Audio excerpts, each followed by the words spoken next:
Bonjour à toutes et à tous et bienvenue pour ce nouveau numéro de 0% foot. Alors aujourd'hui c'est le baby foot qui est à l'honneur avec Pauline Nuot, championne du monde en titre avec l'équipe de France. Et c'est parti tout de suite pour l'interview. Alors première chose quand même, on va revenir un petit peu au commencement. Toi le baby foot ou le football sur table, comment ça t'est venu cette idée de jouer? C'est quoi? Au départ c'est un amusement. Voilà, on va expliquer un petit peu depuis combien de temps et comment tu t'es mis finalement après en club et en compétition. D'accord. Au départ, j'ai commencé un peu comme tout le monde au lycée. Il y avait un baby-foot dans le foyer du lycée. Et en fait, il n'y a que les garçons qui avaient droit d'y jouer. Donc, ce que j'ai fait, c'est quand c'était pas la récré, qu'il n'y avait personne, ou que j'avais des heures un peu où j'étais toute seule, j'en ai profité pour jouer, pour rehausser mon jeu, arriver au niveau des garçons. Et voilà. C'est comme ça que j'ai commencé. Donc à la place d'étudier, d'utiliser c'est mal. Non, c'est pas moi, je suis une très bonne élève. Donc voilà, après je suis allée dans une salle de jeu qui est dans le centre-ville de Nantes à l'époque, parce que j'habitais à Nantes. Et là, il y a quelqu'un qui m'a recruté, en fait, un gars qui est venu me voir, qui m'a dit « Oui, tu joues bien, il y a un club à Nantes, si tu veux venir voir. » Et voilà, je me suis licenciée. Les 2 premières années, je me suis pas vraiment entraînée, j'étais pas très assidue. Et là, ça fait peut-être 4 ans où je m'y mets vraiment, j'étais à tous les entraînements, je me suis acheté un baby-foot depuis 2-3 ans que j'ai dans mon salon, donc voilà. Alors justement, pour parler un petit peu de l'entraînement, tu nous en parles. L'entraînement, toi tu t'entraînes combien de fois par semaine ou par jour même? Ça c'est ma première question. Et la même en même temps, c'est qu'est-ce qu'on travaille à l'entraînement? Est-ce qu'il y a encore aujourd'hui des choses que tu ne sais pas faire ou que tu maîtrises mal? Oui, il y a encore plein de choses que je sais pas faire et que je maîtrise mal. Alors déjà, je m'entraîne à peu près une demi-heure tous les soirs en semaine. Plus le week-end, je m'entraîne plusieurs heures. Voilà. Après, qu'est-ce qu'on fait? On se met tout seul sur un baby et on travaille. Je sais pas, c'est comme les joueurs de foot qui se mettent à faire des tirs. Bon, il faut que je tire tout le temps à gauche. Et c'est pareil le baby foot, quoi. Je me dis bon, là, je fais une tirée longue. Et pendant une demi-heure, je fais des tirées longues à fond, quoi. Il faut que je réussisse un maximum. Bon, alors du coup, comment ça se passe? Que là maintenant, toi, tu es championne du monde. Est-ce que tu trouves au club des joueurs entre guillemets de ton niveau? C'est quoi? C'est des filles, c'est des garçons? Il y a même des joueurs au-dessus de mon niveau. Je suis que 158e au classement général, donc il y a plein de joueurs qui sont au-dessus de moi. Après, des filles au club, il n'y en a pas. Je suis la seule pour le moment, donc voilà. Alors, donc toi tu nous as dit 158e. Alors, en regardant un petit peu ta licence sur le site de la fédération, on a vu position droitière. Alors, position droitière, ça veut dire quoi? Ça c'est juste pour savoir la latéralité, en fait, si on est droitier ou gaucher à la base. Oui. C'est juste pour indication. Et alors, comment ça se passe un petit peu? Parce que là, on a parlé un petit peu de tout ce qui est entraînement.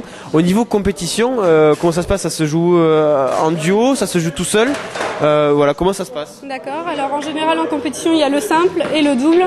On peut s'inscrire à l'un, à l'autre ou aux deux. Ouais. Donc, toi, voilà. ta compétition de prédilection, c'est quoi? C'est le simple ou c'est le double? Plutôt le double, parce que j'ai pas le niveau pour le simple. Ouais. Et plutôt défenseuse ou attaquante? Je suis en train de progresser pour être plus attaquante, mais quand je joue en féminin, je peux jouer devant. Je pense que j'ai relativement le niveau. Mais en global, quand je rencontre les hommes et tout, je joue plutôt derrière.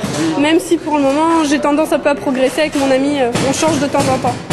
Alors justement, quelles sont un petit peu les choses à travailler quand on est en défense? Bon, pour l'attaque, on va dire c'est peut-être plus les combinaisons, essayer de trouver des combinaisons qui masquent un petit peu les tirs et qui peuvent surprendre l'adversaire. Pour l'avant, parce que au départ j'avais qu'une barre avant, donc mais j'arrivais pas à passer mes demi, donc si t'as pas de balle à l'avant, ça sert à rien, quoi. C'est surtout ça à l'attaque. À l'avant, ça va être plutôt savoir bien contrôler le ballon, la balle, bien gérer les demi et voilà, travailler des positions de tir.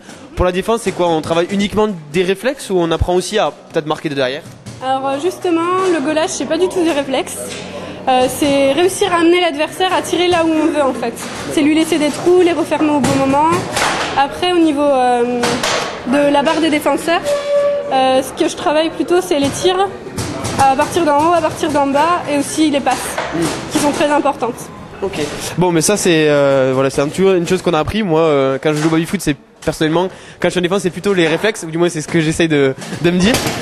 Alors on va revenir aussi quand même sur la compétition dont voilà, c'est l'événement en particulier.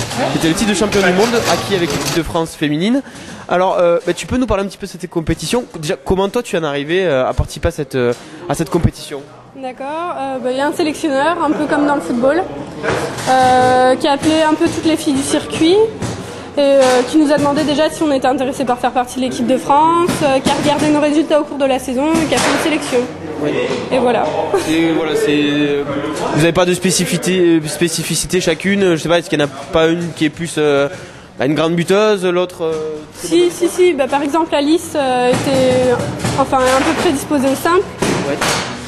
Estelle Jacot aussi, elle a un palmarès impressionnant, elle a plus un jeu de garçon. Je sais pas comment expliquer, les deux jeux sont différents. Les garçons ils vont tirer plus fort, les filles elles vont peut-être être plus précises, plus tactiques en fait. Ouais, d'accord. Voilà, Anaïs Noël est une très très bonne défenseuse, Marine Paul une attaquante terrible, donc pour jouer en double c'est pas mal. Angélique Lecourtois c'est une défenseuse, Sabine Redoul c'est une défenseuse aussi. Et je crois que j'oublie personne. J'espère que j'oublie personne. Alors justement, pour cette compétition, comment ça se passe? Il y a des doubles, des simples, il y a un petit peu des deux? Alors il y a 2 doubles et 2 simples. Oui. Et s'il y a égalité dans les points, il y a un extra double qui se joue. D'accord, et donc voilà. Toi tu as pris par quel match? Double ou simple? Double contre le Cameroun, en poule, parce que c'était ma première sélection, donc ils voulaient me tester. D'accord. Voilà. Et sur la finale, vous battez qui? Sur la finale, on bat la Grande-Bretagne, qui jouait eux sur Garlando. D'accord. Justement, au niveau des compétitions en baby-foot, quels sont un petit peu les pays qui font référence en termes de grandes nations du baby-foot, que ce soit en garçon ou en fille? D'accord. Alors chez les hommes, c'est plutôt les États-Unis, qui sont, moi je trouve, bien au-dessus du lot. Oui. Alors là, ils ne gagnaient pas. Chez les filles, ils n'ont pas gagné. Non, pas chez les filles. Chez les hommes, ils sont très forts, mais chez les filles, je crois que cette année, ils n'avaient même pas d'équipe ou ils n'avaient pas assez de joueuses. Après, il faut faire le déplacement aussi, ça coûte cher des États-Unis. Voilà, chez les filles, les plus fortes sont les Allemandes, qui étaient championnes du monde l'année dernière et qu'on a battues en demi-finale. Et les Danoises aussi sont super fortes. D'ailleurs, elles jouent beaucoup sur Bandini, les Danoises. On les retrouve dans l'année sur les championnats en France. Justement, par rapport à ce niveau mondial et par rapport au baby-foot en général qui n'est pas trop médiatisé, comment vous évaluez un petit peu les forces et les faiblesses de chaque joueuse? Est-ce que vous les connaissez un petit peu, les points faibles de chaque joueuse? Est-ce que vous voyez ça sur le moment en compétition, en voyant leur premier match, vous arrivez à déceler des points faibles, ou est-ce que finalement on joue son match et sans se préoccuper de l'adversaire? Si, on se préoccupe beaucoup de l'adversaire. Après, c'est vrai que par exemple les Danoises, on les connaît pas mal, vu qu'elles viennent beaucoup sur les tournois. Et ça va très vite, parce que c'est en 2 manches gagnantes à la Coupe du Monde. Donc on n'a pas trop le temps de regarder comment joue l'adversaire, En fait, ce qu'il faut faire, c'est aller voir les matchs quand ils jouent contre les autres pour commencer à... Voilà. Bon, alors, pour revenir un petit peu à l'individuel, puisque des compétitions de baby-foot, football sur table, il y en a toute l'année, je suppose. Alors, toi, justement, tes prochaines compétitions, c'est quoi, c'est où? Alors, ma prochaine compétition, c'est pas ce week-end-là, mais celui d'après, qui se déroulera à Segré. C'est dans le Maine-et-Loire. C'est un tournoi d'envergure nationale. Il y aura plein de joueurs. Ça va être quelque chose d'assez difficile, je pense, mais j'espère qu'il y aura un tournoi féminin parce qu'il n'y en a pas à toutes les compétitions, comme on n'est pas beaucoup de filles. Et voilà. Même au niveau, on va dire, entre guillemets, au top niveau mondial, est-ce qu'on a ce système aussi de gamelles, de repêche, etc. Est-ce qu'on le voit ou pas? Alors, des gamelles, on en fait pratiquement à tous les tirs. Oui. Donc en fait, ça compte juste un point et la balle est remise en jeu au départ. La repêche, ça n'existe pas. Ça n'existe pas, d'accord. Ça, c'est vraiment une règle qu'on utilise en amateur, en bar. Alors justement, pour parler un petit peu de l'entraînement et tout ça, alors vous entraînez ici au bar La Clé des Champs. On en profite pour les remercier de nous accueillir ce soir. Est-ce que vous espérez pour la suite avoir un gymnase? Est-ce que on vous en avait parlé? Est-ce que c'est en discussion avec la mairie? Comment ça se passe? Ou est-ce que finalement ça vous satisfait de venir dans ce bar? actuellement, ça nous satisfait pas. Enfin, déjà, il y a l'image de jeu de bar que nous, on veut complètement retirer. On est là parce que c'est la première chose qu'on a trouvée au départ quand on est arrivé. Maintenant, avec la Coupe du Monde, justement, la mairie nous écoute un peu plus. Et a priori, dans une semaine, voire 15 jours, on devrait avoir une salle. Après, c'est pas un gymnase qui nous intéresse parce que pour des baby-foot, c'est pas pratique. C'est plus un local, voilà. Donc une dernière question concernant donc le club. Est-ce qu'il y a des championnats de France par équipe organisés et où est-ce que vous en êtes? Oui, alors il y a les championnats de France par équipe au mois d'octobre, au mois de novembre, près de Paris, à Franconville. Donc on s'est présenté donc pour la première année, donc on a commencé en division 3. On était grand favori parce qu'on est, on a pas mal de joueurs expérimentés. On avait 2 nouveaux joueurs qu'on avait recrutés ici. Et malheureusement, on a fini premier des poules, alors ça c'était bien, du coup on était à l'aise quoi. Et en fait on a fini 4e, au-dessus du podium. Et du coup on ne passe pas en division 2 parce qu'il faut être dans les 3 premiers. Voilà. Ce qui nous aurait quand même intéressé parce qu'à partir de la D2, quand on arrive premier, on gagne un baby-foot pour le club. Et vu qu'on se développe...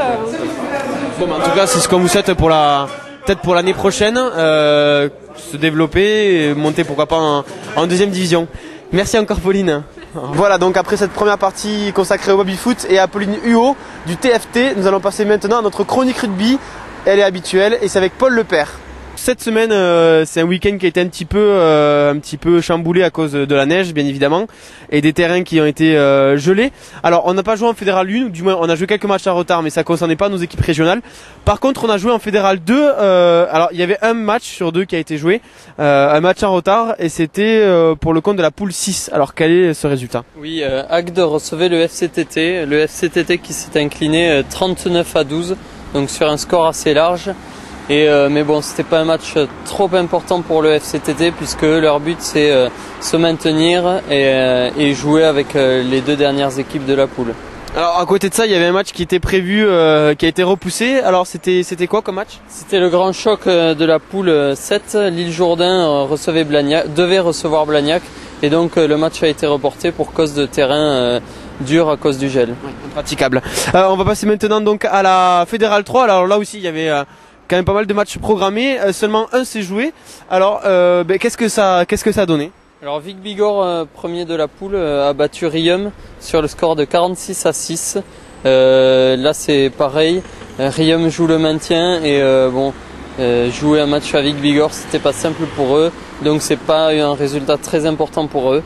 Et ensuite les 2 autres matchs, donc Coteau de la Raie Grenade et Salvetat Julian, ont été reportés. Salvetat Julian qui, on le rappelle, sera un match plus qu'important pour le maintien, notamment pour la Salvetat. Et Julian, je crois que c'est un peu la même chose, ils sont à peu près au même niveau, au niveau du classement, c'est ça? Oui, tout à fait, ils sont une place au-dessus de la Salvetat au classement. Alors, donc ça c'était pour tout ce qui concerne la fédérale, donc 2 et 3, puisque la 1 on jouait pas. Alors ensuite il y avait aussi de la Pro D2, et un match entre régionaux, Colomiers qui recevait Auch. Malheureusement Colomiers s'est incliné, alors on va dire un petit mot sur ce match, et aussi on va dire aussi est-ce que cette défaite aura une incidence négative pour Colomiers en vue du maintien? Alors le score reflète un match très serré, puisque Colomiers a perdu 6-9 à domicile donc contre Auch, dans un match assez fermé au point de vue du jeu. Pour Colomiers, bon, c'est vrai que c'est une mauvaise opération parce que perdre à domicile en plus de 3 points c'est dur. Bon, ils prennent le bonus défensif mais ils espéraient beaucoup mieux. Par contre, c'est pas forcément une trop mauvaise opération parce que dans le même temps, Aix-en-Provence, donc le rival pour le maintien de Colomiers, s'est incliné à domicile face à Tarbes. Alors, une chose quand même, ces 2 clubs faisaient partie de, on va dire, des clubs un peu historiques du championnat de France, de première division pour le coup. Comment expliquer que des clubs comme ça se retrouvent maintenant à lutter pour le maintien en Pro D2? C'est quoi? C'est le Stade Toulousain qui prend trop d'oxygène aux autres clubs régionaux? Je pense surtout que c'est une question de gestion du club, une question de dirigeants. Il n'est pas facile sur plusieurs années de garder les mêmes dirigeants avec la même envie et surtout les mêmes projets. Et dès qu'il y a un petit changement de projet, tout le monde n'adhère pas forcément à ce nouveau projet. Et c'est ce qui est arrivé à Colomiers C'est plus en fait un problème de dirigeant qui a entraîné les résultats sportifs un peu moindres. Et après, il est sûr qu'une fois qu'on descend d'une division, il est très dur de reconstruire, de restructurer le club pour repartir sur de bonnes bases. Bon, merci en tout cas Paul pour ce tour un petit peu de l'actu amateur, ou du moins là la Pro D2 c'est pas tout à fait amateur. Un dernier mot sur votre site, qu'est-ce qu'on pourra retrouver cette semaine? Alors là on fait un petit tour complet du match France-Irlande, donc vous pourrez avoir une analyse technique assez poussée d'ici demain sur le match de l'équipe de France. Ok, merci beaucoup Paul, et puis on se retrouve dès lundi prochain en espérant que les terrains ne seront pas gelés et que les matchs se disputeront normalement. Merci, au revoir. Voilà, c'était donc 0% foot, on se retrouve dès la semaine prochaine pour un nouveau numéro. Au revoir.